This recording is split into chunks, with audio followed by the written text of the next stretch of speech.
नमस्कार दोस्तों।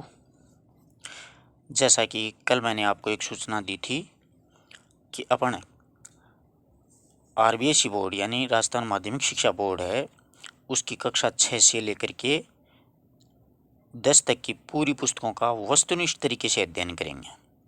जैसे कि आप लोग हैं वो गाइडों में पढ़ते रहते हैं, जबकि प्रश्न जो होता है ध्यान रखना, वो हमेशा मानक पुस्तकों का उत्तर सही माना जाता है। जैसे बोर्ड की जो पुस्तकें चलती है ना, उनके उत्तर सही माने जाते हैं, गाइडों के बहुत ही कम। इसलिए अपन राजस्थान से संबंधित हो, चाहे केंद्र से संबंधित हो, चाहे किसी और अन्य आयोग से संबंधित हो, इतिहास जो है वो वही रहना है। राजनीति विज्ञान पॉलिटिकल साइंस है वो वही रहनी है, ज्योग्राफी है वो वही रहनी है। तो हर परीक्षा के लिए बहुत ही महत्वपूर्ण वीडियोज़ रहेंगे ये। सबसे पहले अपन देखो, राजस्थान में आने वाली वैकेंसी जैसे रीट भर्ती है, उसके लिए बहुत ही महत्वपूर्ण है। पटवार भर्ती की परीक्षा है, उसके लिए पुलिस है, आरपीएससी की सेकंड ग्रेड फर्स्ट ग्रेड है, क्लर्क है, किसी भी प्रकार की आप परीक्षा उठा करके देख लीजिए, सबके लिए बहुत ही महत्वपूर्ण है। पूरा वीडियो आप ज़रूर देखिएगा। अंत में आपसे एक प्रश्न पूछा जाएगा, उसका जवाब हो वो आप कमेंट बॉक्स में ज़रूर लिखिएगा। तो सबसे पहले अपन राजनीति विज्ञान का अध्ययन करेंगे, यानी छठी से लेकर के 10वीं तक पुस्तकों में राजनीति विज्ञान के जितने भी चैप्टर, जितने भी टॉपिक्स चल रहे हैं, उनका अध्ययन करेंगे। तो आज अपना पहला जो टॉपिक है वो प्रधानमंत्री और मंत्रिपरिषद से संबंधित रहेगा। ठीक है, पूरे वीडियो को लगातार देखिएगा। कोई बात अगर समझ में नहीं आए तो आप ज़रूर पूछिएगा। तो देखिए, ये रहा आज का अपना पहला प्रश्न। मंत्रिपरिषद के सभी सदस्य किस प्रकार की शपथ लेते हैं? मंत्रिपरिषद के जो सदस्य होते हैं वो किस प्रकार की शपथ लेते हैं? तो देखो, मंत्रिपरिषद के सदस्य पहले पद की शपथ लेते हैं, यानी विधायक होते हैं तो विधायक की, एमपी होते हैं तो एमपी पद की, मेंबर ऑफ पार्लियामेंट, और गोपनीयता की बाद में वो मंत्रिपरिषद की गोपनीयता की शपथ बाद में लेते हैं। ठीक है ना, बाद में गोपनीयता की शपथ ली जाती है कि मैं फलां पद का मंत्री हूँ, इस विभाग का मंत्री हूँ मैं। वो गोपनीयता की शपथ बाद में होती है, पहले अपने पद की होती है। अब ये बात अक्सर परीक्षाओं में पूछी जाती है, परंतु आजकल एग्जाम्स क्या हो गए, थोड़ी क्रिटिकल हो गए, थोड़ी हार्ड हो गए। तो ये बात पूछी जाने की मंत्रिपरिषद सदस्य की शपथ का उल्लेख कितने नंबर अनुच्छेद में? तो मित्रों 75 भाग 4 में है, ध्यान रखना। अनुच्छेद 75 में है मंत्रिपरिषद के सदस्य की शपथ का उल्लेख।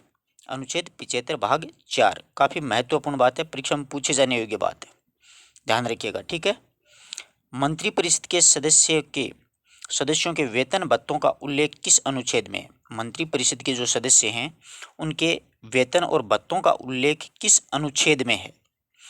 वेतन और भत्तों का उल्लेख है अनुच्छेद 76 भाग 6 में है, ध्यान रखना, 76 के 6 नंबर भाग में।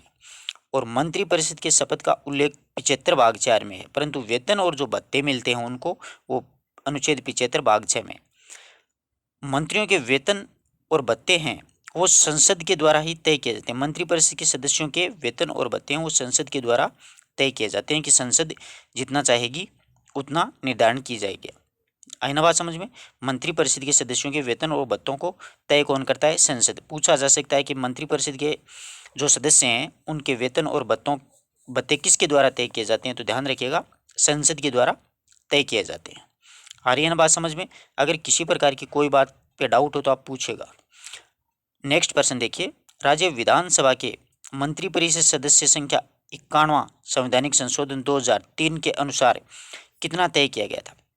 मंत्रिपरिषद हैं, जैसे राज्य विधानसभा में मंत्रिपरिषद के सदस्यों की संख्या है, पहले अनिश्चित थी, परंतु 51वां जब संवैधानिक संशोधन हुआ तो 2003 में, उसमें न्यूनतम सदस्य 12 और अधिकतम 15%। जैसे राजस्थान में 200 विधायक हैं, 200 विधायकों का 15% होता है 30। अधिकतम सदस्य कितने बनते हैं राजस्थान में? 30 सदस्य मंत्री बन सकते हैं। गहलोत सरकार जो पिछली से पिछली बार जब थी 1998 से 2003, तो सबसे बड़ा मंत्रिमंडल रहा था, उसमें 40 सदस्य के करीबन सदस्यों को मंत्री बना दिया गया था। परंतु अब एक निश्चित संख्या कर दी है कि जितने सदस्य होंगे उनका 15% सदस्य होंगे वो मंत्रिमंडल में शामिल किए जाएंगे, मंत्रिपरिषद में। आ रही है ना बात समझ में? वो पूछा जा सकता है कि किस संवैधानिक संशोधन के द्वारा किया गया, तो 91वें संवैधानिक संशोधन 2003 के द्वारा ये बात की गई थी, यानी संशोधन किया गया था कि न्यूनतम 12 सदस्य होंगे और अधिकतम 15 सदस्य होंगे। आगे देखिए, मंत्रिमंडल का उल्लेख किस अनुच्छेद में किया गया? अनुच्छेद 352 में। बहुत महत्वपूर्ण प्रश्न है, कई बार पूछा जाने योग्य प्रश्न है। मंत्रिमंडल शब्द का उल्लेख वो संविधान के किस अनुच्छेद में? अनुच्छेद 352 में। तो ध्यान रखिएगा, ये भी मूल संविधान में मंत्रिमंडल शब्द का कोई उल्लेख नहीं था, बल्कि 44वां संवैधानिक संशोधन जब हुआ था उसमें अनुच्छेद 352 में मंत्रिमंडल शब्द का उल्लेख है वो किया गया था। ये बहुत महत्वपूर्ण बात है, जो नोट लगाई की गई है वो महत्वपूर्ण बातें हैं, गहराई की बातें हैं। अक्सर परीक्षाओं में आजकल यहीं से प्रश्न उठाया जा रहा है, तो ध्यान रखिएगा। अब लोगों को ये तो पता होता है किस नंबर अनुच्छेद में 352, परंतु किस संवैधानिक संशोधन के द्वारा ये बात की गई थी? 44वां संवैधानिक संशोधन हुआ था, उसके दौरान संविधान में संशोधन करके मंत्रिमंडल शब्द का उल्लेख है वो अनुच्छेद 352 में किया गया। मंत्रिपरिषद का कार्यकाल कितने वर्ष तक निश्चित किया गया है? मंत्रिपरिषद का कार्यकाल, ये देखो अनिश्चित होता है वैसे तो मंत्रिपरिषद का कार्यकाल, जब तक लोकसभा का विश्वास मत प्राप्त होता है, अर्थात अनिश्चित होता है। जब तक लोकसभा बनी रहती है, विधानसभा बनी रहती है, तब तक मंत्री होता है वो अपने पद पर पदासीन रहता है, तो अनिश्चित होता है उसका। क्योंकि कभी कभी ऐसी सिचुएशन आ जाती है कि लोकसभा या विधानसभा का कार्यकाल वो बढ़ाना पड़ता है, तो वो 5 साल की बजाय 6 साल का भी हो सकता है, 7 का भी हो सकता है, 4 का भी हो सकता है कि नहीं? इसलिए अनिश्चित होता है उसका। मंत्रिपरिषद के जन्म और मरण का प्रतीक किसे कहा गया है? तो मंत्रिपरिषद का जन्म और मरण प्रतीक प्रधानमंत्री के प्रति उत्तरदायित्व होता है, मंत्रिमंडल होता है वो ध्यान रखना, प्रधानमंत्री होता है, उसको जन्म और मरण का प्रतीक के रूप में माना जाता है। मंत्रियों की नियुक्ति, विभागों का बंटवारा आदि कार्य प्रधानमंत्री के परामर्श पर ही राष्ट्रपति के द्वारा किया जाता है। अच्छा प्रश्न बनता है कि मंत्रियों के द्वारा, मंत्रियों को मंत्रिमंडल है उसके जो विभाग हैं उनकी नियुक्ति है वो किसके परामर्श पर होती हैं? तो मित्रों प्रधानमंत्री के परामर्श पर होती हैं। और किसके द्वारा की जाती हैं? तो राष्ट्रपति होता है, उन्हें अपने पद की गोपनीयता की शपथ है वो राष्ट्रपति दिलवाता है। और राज्य में मुख्यमंत्री की ओर से राज्यपाल होता है, उसमें मुख्यतः मुख्यमंत्री बताता है कि इसको ये पद देना है, और शपथ होता है वो राज्यपाल दिलवाता है। एक दूसरे के समकक्ष से चलते रहते हैं विधानसभा और लोकसभा। ये बहुत अच्छा प्रश्न है, कई बार परीक्षा में पूछा गया प्रश्न है। मंत्रिपरिषद में मुख्यतः मंत्री कितने प्रकार के होते हैं? तो मित्रों मंत्रिपरिषद में मुख्यतः मंत्री 3 प्रकार के होते हैं, ध्यान रखना। कैबिनेट मंत्री, राज्य मंत्री और उपमंत्री, 3 प्रकार के होते हैं। एक और होता है संसदीय सचिव, वो मंत्रिमंडल में शामिल नहीं होता है, मंत्रिपरिषद में उसकी गणना नहीं की जाती है, हालांकि वो एक राजनीतिक पोस्ट होती है। तो मंत्री कितने प्रकार के होते हैं? कई बार पूछा गया प्रश्न है, अच्छे से कंसेप्ट ध्यान में रखना। 3 प्रकार के होते हैं, कैबिनेट मंत्री, राज्य मंत्री, उपराज्य मंत्री।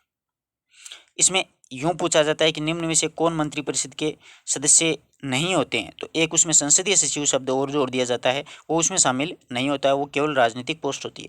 नीचे वही प्रश्न है, देखो संसदीय सचिव की नियुक्ति व शपथ का कार्य कौन करता है? तो मित्रों संसदीय सचिव की नियुक्ति और शपथ का कार्य है वो केंद्र में प्रधानमंत्री और राज्य में मुख्यमंत्री करता है।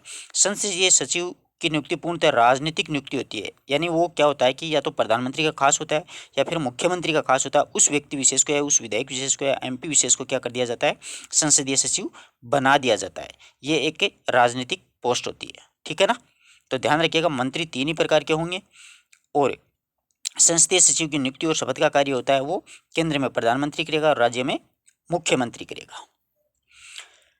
आगे देखिए, प्रधानमंत्री की नियुक्ति के बारे में उल्लेख किस अनुच्छेद में है? प्रधानमंत्री की नियुक्ति के बारे में उल्लेख अनुच्छेद 75 क में है। प्रधानमंत्री की नियुक्ति कितने नंबर अनुच्छेद में है? 75 क में है। इस प्रकार से अपन ने आज मंत्रिपरिषद और प्रधानमंत्री के कुछ 10 प्रश्न लिए हैं। आशा करता हूं कि आपको ये 10 प्रश्नों का कंसेप्ट पूरी तरह से क्लियर है। अगर किसी प्रश्न में किसी प्रकार का कोई डाउट है, आप एक बार प्रधानमंत्री को पढ़िएगा डिस्क्रिप्टिव रूप में, फिर इन प्रश्नों को सोल्व कीजिएगा, बड़ा आनंद आएगा। नेक्स्ट आपके लिए मैंने एक वादा किया था कि एक प्रश्न छोड़ूंगा, उस प्रश्न का उत्तर आप कमेंट बॉक्स में दीजिएगा मित्रों।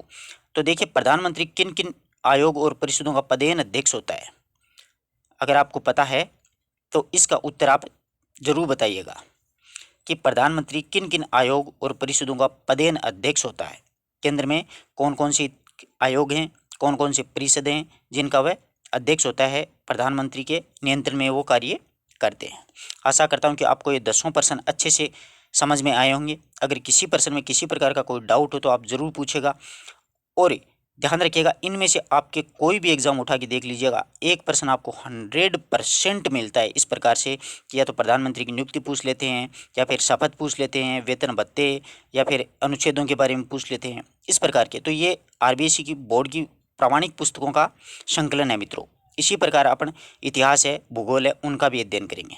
तो आप अपने मित्रों को इसके लिए ज़्यादा से ज़्यादा इसे शेयर करें दोस्तों। धन्यवाद। मिलते हैं एक नए वीडियो नए टॉपिक के साथ। अगला टॉपिक भी पॉलिटिकल से संबंधित होगा।